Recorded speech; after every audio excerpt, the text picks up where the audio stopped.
Okay, it's 7 o'clock on the dot here in beautiful northern Wisconsin.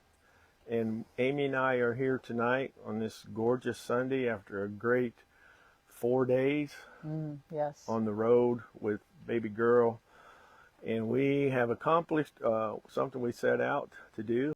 But yeah, we're in northern Wisconsin and we are just having a good time. We really are. We planned this for, I don't know how long we planned it for. I don't know. I think I discovered the Trans-Wisconsin Trail like several months ago. I feel like we were just looking for something like what to do in the summer, where to go. You know, there's so many different adventure trails like in the Ozarks and of course all out west. And we're like, there's got to be more stuff around here, Michigan, Ohio, Wisconsin. And I found this. So I'd say we've been working on it for several months. We've been working on it for quite a few months. Yeah. And the thing about it is, what's cool is that we wanted to find something within 6 or 8 hours of our base camp, we call it, where we live there in South Bend. We wanted to find something 6 or 8 hours driving time to get there, and just look, because we're what, 7 miles from the Michigan state line, maybe 10 where we live. And Michigan is phenomenal. I mean, for those people who like outdoors and like getting outside and doing things and seeing stuff, honestly, Amy said this the other day, and it was pretty cool. Is that we were talking. We like to go out west. You always go for those known fancy monuments, I guess. I don't know, say fancy, but well-known epic monuments. And you think about, well, I want to go do this, and I want to go be in this area, and you think about out west and stuff like that. And we've covered just about everything. I mean, we've been out west, we've been out east, we've been to Maine, we've been to all the way out to California, and we've been out there doing that, and it's just been wonderful traveling. But the thing about it is, you can't really always do that mega trip, you know, that expensive trip that you're going to spend a couple, $3,000, $4,000, $5,000 on doing. Sure. It just don't. And a lot of time. And for us, it doesn't happen that often. What we try to do is we try to do one big trip a year and save up to that. But the thing was, we were sitting around home, and we love to camp. We just love the outdoors. We love being outside and camping and seeing different sites. And we decided to say, okay, let's look for something that's 6 to 8 hours, 10 hours away. Yeah. Because we don't like to do a lot of the driving constantly. You know, the power trip for us is over. 300 miles is probably max. Yeah, 300 miles at 3 o'clock. Yeah. That's about what it is. But no, we like that. So Amy, as you guys know, she loves to coordinate. She loves to put things together. She loves to research stuff. She loves to look at those ideas. And she said the other day, back to my point, that we were up in some falls. We were in the park just yesterday. Oh, Copper Falls. Was it Copper Falls? And she said, man, just this distance, that was absolutely gorgeous. Oh, yeah. The canyons and the waterfalls and the neat rock formations. I mean, it's here in the Midwest, too. I mean, it's not, you don't have to go all the way out west to see that kind of stuff. Yeah, and it was beautiful. The park was amazing. It was clean. Oh, yeah. It was neat. Oh.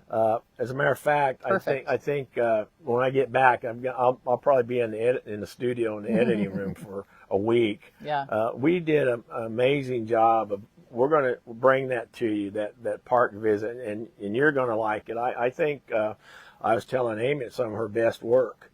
You know, I produced it and directed it, and she I was the star. She did an outstanding job acting through it. So we're going to bring that to you on the YouTube channel, the Two Journey Overland channel.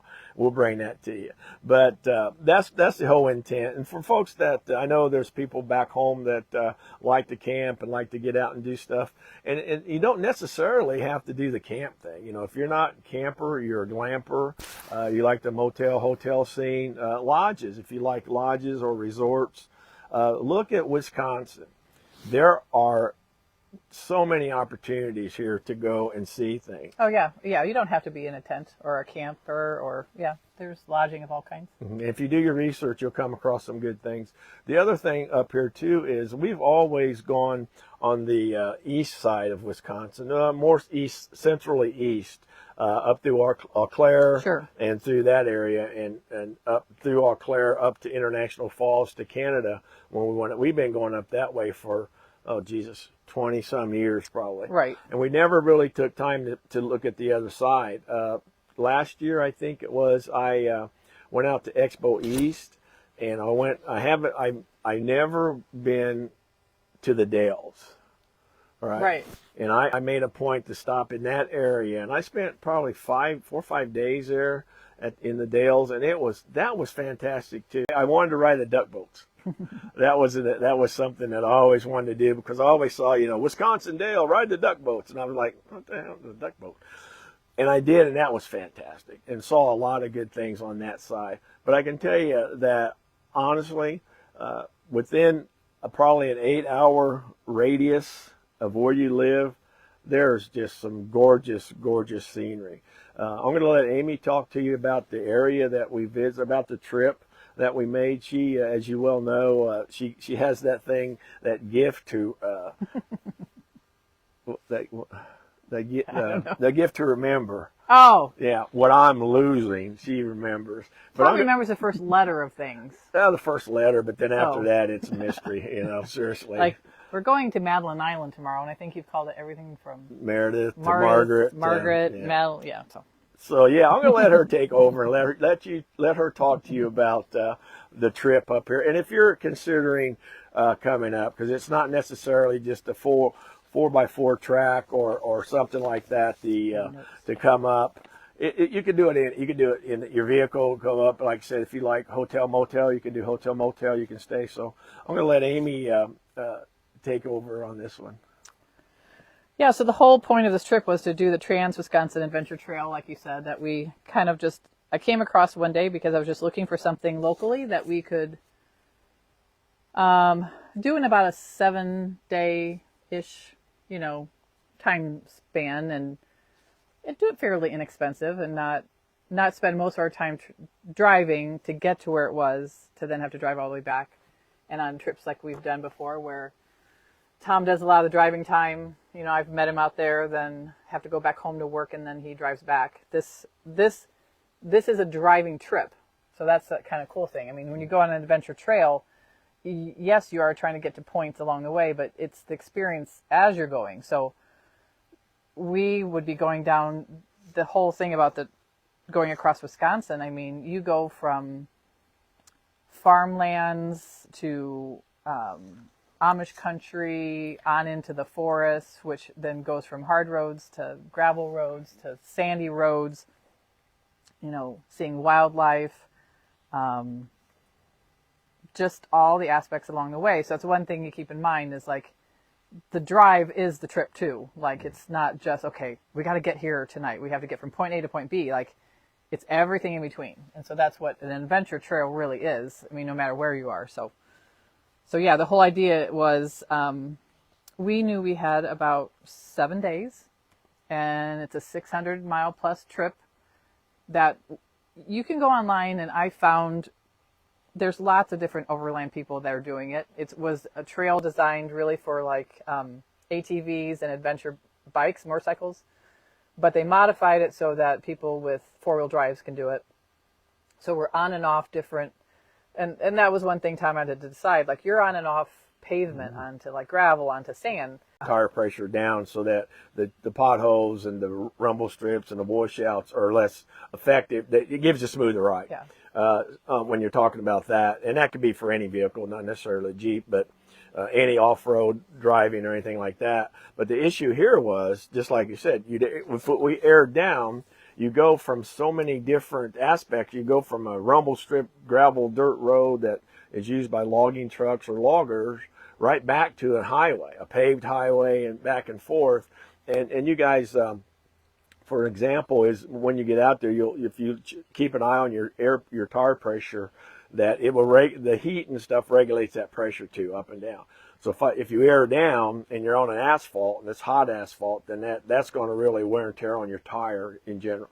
So instead of and I have a portable air pump or compressor on the Jeep, but you stop, you air up, you air down, you air up, you air down. So we just left it at a constant. But in all otherness is that we're only traveling maybe 35, 40, at most 35 miles an hour on some of these once you're off, some of these dirt roads. Yeah. So I mean, so we had to think about that. So it's a 600 plus mile trip from the southernmost border of Wisconsin all the way up to where, basically kind of where we are now. We've gone to the most northern point this morning, but now we've kind of scaled down the shoreline a couple 20 miles or so. I don't know. But so you have to think, okay, how many days is it going to take us? How many days do we have? And how slow is it going to go? Because at first I'm like, 600 miles, we could do that in 3 days because 200 miles a day. Well, I'm thinking highway driving, no. So we were on the trail 7 to 8 hours a day and probably went about 200 some miles. And day 2, we decided, okay, we are never going to make it because I still have to go back to work on Thursday and today is Sunday. So, well, she doesn't have to go back to work. I've been trying to get her to tell them, what's that old Johnny Paycheck song? I've been trying to get her to tell her that for a while, but she's got a point. She does have to be back. We'll slow drive up and power drive back. So we're taking basically 5 days up to do 600 and some miles. Although actually it's more like 900 because it took us 300 miles to get from South Bend to the beginning point. And we did that the first night. Actually got onto the trail about 25 miles, spent the night, and then started up. And where do we pick that up at? That first starting point? The starting point is at almost the corner of where Illinois, Wisconsin, and Iowa meet. So Dubuque, it's on the Mississippi River. So Dubuque is across the river, Iowa. The little town where it starts is called Hazel Green, which is technically Wisconsin, just over the Illinois border by not much. Oh, you can see the Illinois sign. Yeah, I mean the from sign, where we're at. And it's called the Point of Beginning. And me kind of in the amateur thing wasn't realizing that point of beginning, that's the point of beginning of the trail. No, that's the point of beginning. It's a historical marker that you'll see on the video that we do, that the surveyors of Wisconsin, specifically the southern part of the state, started. That was their surveying point. What do you do like when you do surveying? You have this is wild. You have a reference point, yeah, RP. So this was the reference point that laid out the whole state. Pretty much the whole state. I think there might have been one further north I heard later. I thought I saw something. And it said, and this is really weird. And if for those history buffs and that, if you want to look this up, I would really look this. I would go to the Google and check this out because it was a 6 by 6 mound of dirt. Yeah, that was a reference point. A reference point. And these folks, and you'll see that on the Two Journey Overland channel if you watch the video for that, but. This guy started out, and they had a 60-foot chain. Don't quote me on that, but 60-some foot change of distance. And you guys may know this: is 60 foot equals so many, to develop so many hectares in that. But they drug this chain around from end to end to end to end to lay out the whole county, to lay out the whole state of Wisconsin. And 66-foot iron chain. 66-foot iron chain. Now, mind you, this was back in the 1800s, right? Yeah, 1830s. And there was no highways. There was just trails and maybe some stuff that people used on the covered wagon type thing to get from town to town. Because that if you look at it in reference, most of the city or the small towns before the interstates came along. And you had Lowe's and Texas Roadhouse and Menards and all that picked up their little buddies and went to every little burg and dropped in there and took over everything. Most of the layout for those that were trappers, those that were pioneers, those that were on horseback and or walking, if you look at some of the way these towns are laid out, they're all about 20 miles, okay? And in that 20-mile distance, that's pretty much a day's walk or a day's horseback ride or a covered wagon, if you say, all right? So think about that. And a lot of those points were along rivers and that, so they created little villages and stuff like that. So you imagine, before that came up, dragging this 60-some foot chain around to lay out the whole state. And they said it took 30... Yeah, I was just looking at the picture because we took like a picture 35 years. At that point where we ended up stopping the first about 25, 30 miles onto the trip, we were like in a campground called Grant Lake. It was run by the U.S. Army Corps of Engineers. It was literally on the Mississippi, and I think it was like a mile wide at that point where we were. Yeah. That was a beautiful night, beautiful campground. Very loud freight trains all night long because the intersection of the campground road, there was the track, so they had to blow, for safety reasons. They had the alarm, but it was all night. The train and loudly. We didn't know that. I mean, we didn't know that. Again, usually, probably 90% of the time, what we find is pretty good. It's pretty good sight.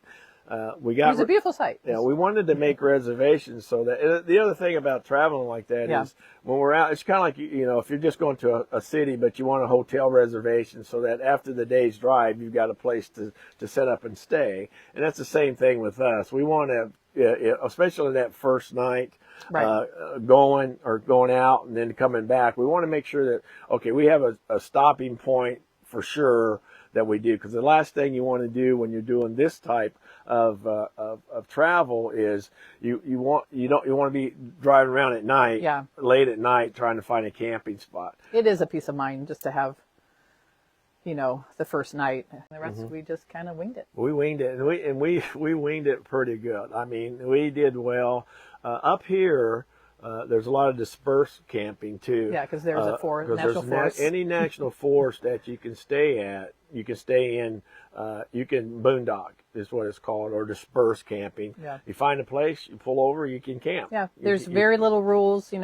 Sometimes you have to be so many feet from, like a water source. And there are national forests do have their own campgrounds that are run by the U.S. Forest Service, technically the USDA. Who actually is a pay site, but there are other ways to do it without paying. And those are what Tom was saying, like dispersed camping. Yeah. But those, we've done that. And sometimes, especially if you're coming in late to camp, which we really did not do this time. We were very good. Right, we were good at that. Because honestly, it's really kind of, it's really nerve-wracking to try to find a place to camp that in the total, I mean, up here, the light pollution is zero. Yeah. And you're out in those national forests, and it gets pretty hairy. And for me, I'm not concerned about the safety aspect of any human or animal, really not. To be honest with you, and I'm saying that, and you guys know why. We take good care of ourselves. We take care of what's there, but you wake up the next morning and you look like, oh my, we're close to a cliff, or you're close to a drop off, or you're close to something you don't want to be close to. Yeah. And you got to kind of watch out for that. So we always like to get in an hour or 2 or 3 before dark so we can get set up, get acclimated. Yeah, you can be a little more picky. You're not doing that last ditch effort spot. Gaia, I mean, here's another plug for Gaia. There's so many different trail apps out there. This has just been my go-to.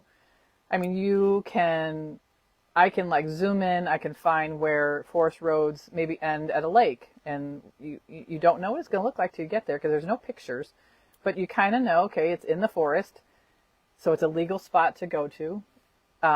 You try it. You go to the end of, like you call it a spur, the end of a road, and if there's somebody already there, then you're out of luck, so you got to leave. Or if you get there and it's not really an open spot that you can set up, you're out of luck. So we have tendencies to use the U.S. Forest campgrounds as our first go-to. Lifetime National Parks Pass. So if anybody's interested in, and seriously, check $80 for lifetime if you're over the age of 65. 60? 60, because you've had it over age 60. Check into that if you're, because I know a lot of things on bucket list are national parks, And if you're going to go visit national parks and things like that, it's really handy to have. But those passes are well worth it, because when we do the I got to tell you the story. I just got to tell you. So we go into town and we're trying to get some cash and make some change, right? Well, we go in and we get cash. We're thinking about making change. Well, one thing happens after another. We don't make change. We don't have change. And usually in Baby Girl, I've got change, quarters, like $20 worth of quarters, because I got to stop at a car wash, right? So what's wrong, babe? Nothing. I heard something. So I got $20. It is bear country. Yeah, it is bear country. So to this pay station, it's called a pay station. And you go up, you get an envelope, you fill out the envelope with pertinent information, you put your cash in the envelope, and you drop it into, they've got like a steel tube with the little slot, and the envelope goes in there.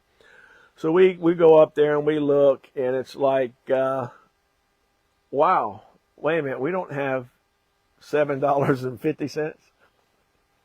No, that was the next night. It was going to be a $6 fee. It was $6. We had five. Well, no, we had bigger bills, and we're like, well, we don't really put I don't want to donate in when a it's a $20 $6 night. right? You know, we love the federal government. So we're scrambling around. We're counting pennies. We're like, jeez, we're not. So check this out. This is pretty cool. My wife, my lovely wife, who gets on my ass all the time about planning and having to do this and do that. She goes, oh, they'll take a check. I just so happen to have one check hidden in a secret compartment in my purse. Who'd have thought, right? So there, we don't owe the federal government nothing. So I thought that was a pretty wild story. Day one ended on the Mississippi. Day two started along the Mississippi, and we wound our way. At one point in time, we went through what's called the driftless area, which is glacial related. So when the glaciers came through, all of the dirt and stones and rocks and just things they leave behind is called drift. And so that area is called the driftless area. We took some pictures at the visitor center, and there was a really neat bridge over an area, a waterway that we took pictures of. It takes you on over the trail, it takes you on over to Iowa.